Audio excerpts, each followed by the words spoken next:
بس اب چلو ورنہ دیر ہو جائے گی. ہاں تیاریاں مکمل ہے, لیکن یہ صاحب بہادر کس کی کار میں بیٹھیں گے؟ ناہید کی کار میں. اور کس کی کار میں؟ او کیا یہ بھی ہمارے ساتھ چلیں گے؟ اس بار کوثر نے پوچھا. ہاں کوثر مجھے افسوس ہے لیکن امی جان کے چہیتے ہیں, ایک دبلی پتلی سی لڑکی نے کہا. لیکن یہ تو پروگرام کے خلاف ہے ناہید, تم نے امی جان سے کہا کیوں نہیں کہ کوئی مرد نہیں ساتھ جا رہا؟ کوثر نے اعتراض کیا. امی جان کہنے لگی کہ ڈرائیور بھی تو ساتھ جاتے ہیں. تو کیا یہ تمہاری کار چلائیں گے؟ نہیں, ڈرائیور کے ساتھ بیٹھیں گے. خلاف اصول بات ہے. ہائے اللہ کوثر, ایک نے میری کھچائی کی ہے, تم تو معاف کر دو, ناہید نے روحان سی آواز میں کہا. حدود اربا کیا ہے ان کا؟ حالانکہ لڑکے ہیں, سہارنپور سے آئے ہیں, یہی رہتے ہیں. ناہید نے کہا. کمال ہے بھئی, حالانکہ لڑکے ایسے بھی ہوتے ہیں, کیوں نہ ہم سب ان سے اپیل کریں کہ وہ ہمارے ساتھ نہ جائیں؟ عظمیٰ نے کہا. عظمیٰ میں ہر ممکن کوشش کر چکی ہوں, اب تو صرف یہی ہو سکتا ہے کہ تم مجھے ہی نہ لے جاؤ. اس کے باوجود بھی اگر وہ جانے پر مصر ہوئے تو؟ ایک لڑکی نے کہا اور سب کو ہنسی آ گئی. اللہ مالک ہے, دوسری نے کہا اور سب کی ہنسی زور پکڑتی گئی. اچھا اب چلو دیر ہو رہی ہے, تو پھر ان کے بارے میں کیا فیصلہ ہوا؟ ارے لے چلو دیکھا جائے گا, کسی نے سفارش کی. کیوں کوثر؟ ناہید نے پوچھا. چلو بھئی سب کی مرضی ہے تو ٹھیک ہے, کوثر نے کہا. اور پھر لڑکیاں باری باری اپنی کار کی طرف لپکیں, لیکن عظمیٰ کے ساتھ دو اور لڑکیاں ہماری کار کی طرف آ گئی. تب کسی کی نگاہ میرے اوپر بھی پڑ گئی. ارے یہ کون ہے؟ میں نے جلدی سے کار سٹارٹ کر دی تھی. ڈرائیور, کوثر نے جواب دیا, اور عقب نما آئینے میں نے سامنے والی لڑکی کا چہرہ دیکھا. اس نے دونوں شانے اچکا کر گردن ہلائی تھی. کاریں ایک ایک کر کے کوٹھی سے نکل آئیں. میں نے جان بوجھ کر انہیں آگے جانے کا راستہ دے دیا تھا تاکہ ان کے نقش ٹائر پر چلتا رہوں. ان حضرت سے ناہید کا کوئی سلسلہ ہے, ایک لڑکی نے کہا. یہ صوفیہ ہمیشہ سلسلوں کے چکروں میں رہتی ہے, عظمیٰ بولی. دراصل میں مسلسل ہوں, صوفیہ نے کہا, اور لڑکیاں ہنسنے لگیں. میں پتھر کی بت کی مانند خاموش تھا. ابھی تک میں نے چہرے کے تاثرات سے کوئی اظہار نہ ہونے دیا تھا. فیروز شاہ کے کوٹلے پر سفر ختم ہو گیا. لڑکیاں اس پرفضا مقام پر کاروں سے اتر گئیں. کھانے پینے کی چیزیں ساتھ لائی تھی. پکنک کا انداز تھا. باقی تینوں کاروں کے ڈرائیور بھی نیچے اتر آئے. وہ میرے قریب پہنچ گئے. آپس میں تعارف کیا گیا. ان کی باتیں ڈرائیوروں کی سی تھی جن سے میں بہت جلد بور ہو گیا, اور پھر میں ایک طرف چل پڑا. میں نے ایک ایسی جگہ سنبھال لی جہاں سے میں لڑکیوں پر بھی نگاہ رکھ سکتا تھا. رنگین لباسوں کے درمیان شیروانی باقاعدگی سے گھسی ہوئی تھی. مونچھوں والا نوجوان بہت خوش تھا. میں نے اس کے چہرے سے ہی اندازہ لگا لیا تھا کہ وہ کوئی اچھا آدمی نہیں ہے. اس کی آنکھوں میں ہوس تھی اور منہ اس انداز میں پھیلا ہوا تھا جیسے کہہ رہا ہو کہ ہائے ساری, اتنی ساری. ویسے لڑکیاں اس کی وجہ سے زیادہ فری نہیں ہو رہی تھی آپس میں. چنانچہ نہ جانے کس طرح اسے محفل سے نکال دیا گیا. اس کی گردن لٹکی ہوئی تھی اور وہ اسی طرف آ رہا تھا جدھر میں موجود تھا, لیکن اس نے مجھے نہیں دیکھا تھا. جب وہ میرے قریب آیا تو میں نے اسے مخاطب کیا. اے سنو. اور وہ ٹھٹک گیا, رکا اور مجھے دیکھا, پھر میری طرف آ گیا. کیا بات ہے, کیسے چلا آئے؟ تم کون ہو؟ ڈرائیور. اور ہاں شاید میں نے تمہیں دیکھا تھا, وہ سفید گاڑی تم ہی چلا رہے تھے نا؟ ہاں.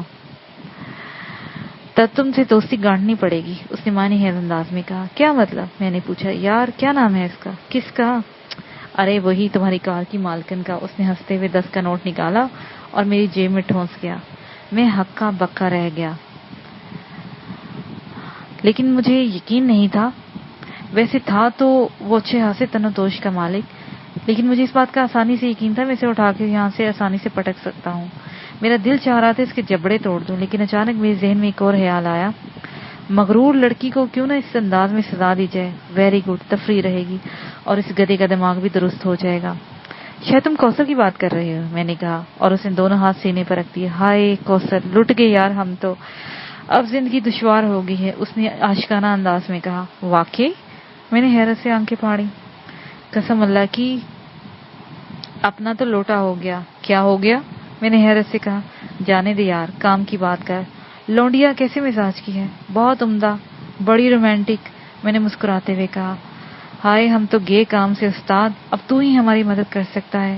1000-1200 خرچ ہو جائے تو پرواہ نہیں. قسم اللہ کی تمہیں سب دے دیں گے. چاہتے کیا ہے آپ؟ میں نے رازدارانہ انداز میں پوچھا. ابھی یہ بھی کوئی پوچھنے کی بات ہے؟ کبھی عشق نہیں کیا؟ شیروانی والے حضرت نے حیرت سے پوچھا. نہیں, میں نے گردن ہلا دی. بونگے رہو گے, وہ برا سا منہ بنا کے بولے. خیر چھوڑو, کوئی ترکیب کرو, اپنی اس سے یاری ہو جائے. میں کیا ترکیب کروں؟ اب یہ بھی مجھے ہی بتانا پڑے گا. خیر سوچنے دو. وہ خاموش ہو کر کچھ سوچتا رہا، پھر اس نے پوچھا، ابھی اس کے گھر کا پتہ کیا ہے؟ اور میں نے اطمینان سے نواب فیروز الدین کی کوٹھی کا پتہ بتا دیا۔ شیروانی والے صاحب نے خوب اچھے سے پتہ یاد کر لیا۔ ٹھیک ہے، ہم ہی کوئی ترکیب سوچیں گے۔ اپنا کام بن گیا تو پورے 50 روپے دوں گا تمہیں، سمجھا؟ ٹھیک ہے صاحب، میں آپ کے لیے دعا کروں گا۔ یار دعا سے کام نہیں چلے گا پیارے، دعا بھی کرنی پڑے گی۔ مجھے آپ کی خدمت کر کے خوشی ہوگی صاحب۔ ویسے آپ کا نام کیا ہے؟ نام تو خیر محمد ہے، مگر پیار سے سب دلارے کہتے ہیں۔ جی، میں نے گردن ہلا دی۔ یار تو اس کا ڈرائیور ہے نا؟ جی ہاں۔ اس کے مزاج کے بارے میں بھی جانتا ہوگا؟ زیادہ پرانا نہیں ہو صاحب۔ یہ بتا اسے کیا چیز پسند ہے؟ دہی بڑے شوق سے کھاتی ہے وہ مارا، اور پھول پہننے کی بے حد شوقین ہے۔ گجرے بنوا کر دو تو فوراً قبول کر لے گی۔ جیتے رہو، دلارے میاں خوش ہو کر بولے۔ پھر انہوں نے جیب سے پانوں کی ڈبیا نکالی، خوشبودار گلوری منہ میں دبائی اور عذرائے ہلاک مجھ سے بھی پوچھا، لیکن میں نے معذرت کر لی تھی۔ دوسری طرف لڑکیاں خوب چہل کود کر رہی تھی، اکثر ان کے کہکے بلند ہوتے اور دلارے میاں چونک کر انہیں دیکھنے لگتے۔ آپ ان کے پاس سے کیوں چلے آئے ہیں دلارے میاں؟ بس یوں ہی، ناہید نے کہا تھا کہ وہ ذرا پرائیویٹ گفتگو کریں گی۔ دلارے میاں نے کہا، تب تک تو کر چکی ہوں گی۔ ہاں، مگر اس طرح کیسے کام چلے گا؟ میں نے کہا، کیا مطلب؟ دلارے میاں رازدارانہ انداز میں بولے۔ آپ تو بالکل اناڑی ہیں دلارے میاں۔ کبھی عشق نہیں کیا میں نے، لیکن میں لڑکیوں کے بارے میں اچھی طرح جانتا ہوں۔ کیا جانتے ہو؟ دلارے میاں پوری طرح متوجہ ہو گئے۔ آپ ان سے دور دور رہتے تو اس طرح یہ آپ سے متاثر نہیں ہوگی۔ آپ ان کے پاس جائیے، انہیں لطیفے سنائیے، ہنسنے ہنسانے والوں سے لڑکیاں بڑی خوش رہتی ہیں۔ خاص طور سے کوثر کو مخاطب کریں، اس کی طرف جب بھی آپ دیکھیں گے آنکھوں کو نشیدہ بنا لیں، اور جب آپ اس سے گفتگو کریں تو اس کا ہاتھ پکڑ لیں، کوئی حرج نہیں، لیکن اندازہ نہ ہو سکے کہ آپ نے جان بوجھ کر ایسا کیا ہے، بلکہ یہ پتہ چلے کہ آپ نے بے اختیار ہو کر ایسا کیا ہے۔ یہ تو تم نے بڑے کام کی بات بتائی ہے۔ لاکھ روپے کی بات بولی ہے، پورے لاکھ روپے کی۔ جیتے رہو پیارے، میں جا رہا ہوں، دعا کرنا، دلارے میاں نے کہا، اور میرے پاس سے اٹھ کر ٹہلنے والے انداز میں آگے بڑھ گئے۔ دلارے میاں نے کہا، میرے پیٹ میں تو کہکہے مچل رہے تھے، دل چاہ رہا تھا کہ میں بھی جا کے ان کی گفتگو سنوں۔ اسی تلاش میں نے چاروں طرف دیکھا، اتفاق سے جس جگہ لڑکیاں بیٹھی ہوئی تھی اس طرف ایک باڑ بھی لگی ہوئی تھی، لیکن دوسری طرف جانے کا راستہ بہت آگے سے تھا۔ باڑ بھی تقریباً 6 فٹ اونچی اور گھنی تھی، اس لیے میں ان کی گفتگو سننے کے لیے اس طرف چلا گیا۔ اب ان کی گفتگو سننے کے لیے اس سے عمدہ جگہ نہیں ہو سکتی تھی۔ میں اٹھا اور دوسری طرف جانے والے راستے کی طرف چل پڑا۔ ان لوگوں کی نگاہوں سے دور ہو کر میں نے دوڑنا شروع کر دیا۔ میں دلارے میاں کی قیمتی الفاظ سے محروم نہیں رہنا چاہتا تھا۔ چنانچہ تھوڑی دیر کے بعد میں دوسری طرف پہنچ گیا اور پھر میں دم ساتھ کر باڑ کے ساتھ بیٹھ گیا۔ دلارے میاں شاید ابھی بھی پہنچے تھے۔ فرمائیے دلارے بھیا، یہ ناہید کی آواز تھی۔ کیا فرماؤں؟ دلارے میاں بولے۔ کیسے تشریف لے آئے؟ یعنی ابھی بھی آپ کی پرائیویٹ گفتگو ختم نہیں ہوئی؟ جی نہیں، آپ ابھی ادھر ہی بیٹھے۔ یہ ظلم ہے قسم اللہ کی، میں اکیلا کہاں جاؤں؟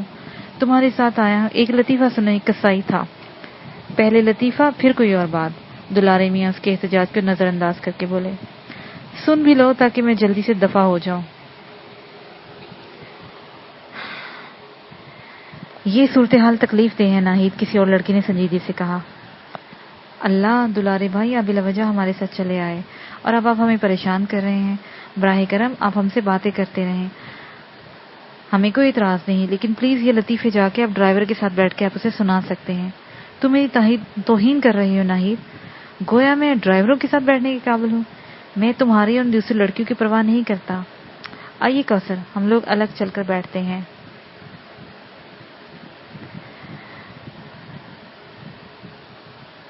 کاش میں دیکھ سکتا۔ میرا خیال تھا کہ دلارے بھائی نے کوثر کا ہاتھ پکڑ لیا تھا، کیونکہ دوسرے لمحے چٹاخ کی آواز سنائی دی تھی اور پھر کوثر کی غسیلی آواز، ناہید تم جانتی ہو نا، میں دائرہ احباب زیادہ وسیع نہیں کرتی، میرا ایک معیار ہے۔ یہ گدھا اگر تمہارا رشتہ دار ہے تو تمہیں اسے ہم پر مسلط نہیں کرنا چاہیے تھا، یہ تمہاری ذمہ داری تھی۔ میں جانا چاہتی ہوں اور میں نے تمہیں ہمیشہ کے لیے اپنے دوستوں کی فہرست سے بھی خارج کر دیا گیا ہے۔ دلارے، اب آپ یہاں سے دفان ہو جائیے، جائیے، اب آپ یہاں سے جائیے۔ آپ جیسے ذلیل انسان کو میں ایک لمحے بھی برداشت نہیں کر سکتی۔ آپ اگر یہاں سے نہ گئے تو میں ڈرائیور کو بلاتی ہوں، وہ آپ کو دھکے دے دے کے بگا دیں گے، ناہید نے کہا۔ پھر وہ کوثر کا راستہ روک کر بولی، میری کیا خطا ہے کوثر؟ میں نے کیا کیا ہے؟ سنو، تم ایک تھپڑ مجھے بھی مار لو۔ گھر والوں کے کہنے پر مجبور ہو گئی تھی. یہ زبردستی ساتھ لگ گئے تھے. آپ ابھی تک نہیں گئے دلارے بھائی؟ آخر میں ناہید چیخ کر بولے. جاتے ہیں جی، دلارے بھیا اکڑ کر بولے، اور پھر وہ شاید وہاں سے کھسک گئے. میں نے اب وہاں سے ہٹنے کی ضرورت محسوس کی. ساری لڑکیاں کوثر کی خوشامد کر رہی تھی. وہ مشکل وہ راضی ہوئی. ناہید نے اس سے بہت معافی مانگی. تب وہ متاثر ہو گئی تھی. سوری ناہید، میں نے تمہیں بہت برا بلا کہا. بلاخر کوثر نے کہا، تم مجھے معاف کر دو، مجھے کوئی پرواہ نہیں ہوگی. ناہید نے کہا،